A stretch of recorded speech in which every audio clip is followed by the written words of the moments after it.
เปียกแล้วก็เปียกเนาะเปียกแล้วก็ต้องเปียกไปทำยังไงเปียกแล้วอ่ะ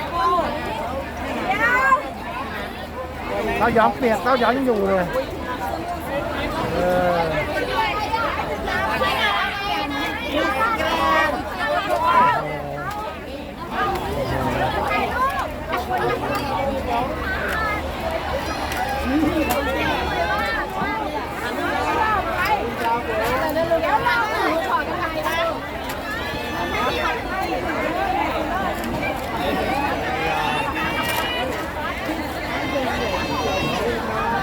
อายุอ่ะยังอายุอ่ะ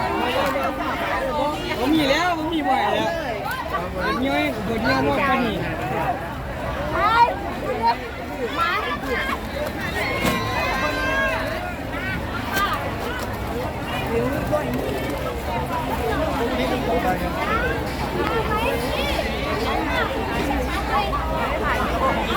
เอาเน้นๆคนนี้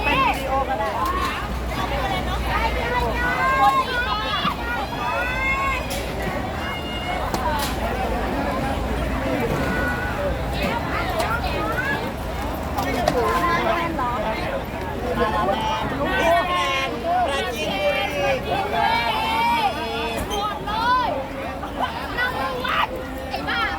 ลยมาแล้ว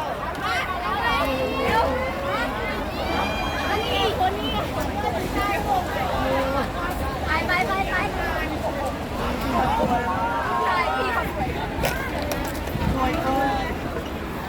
่ได้เลยผมได้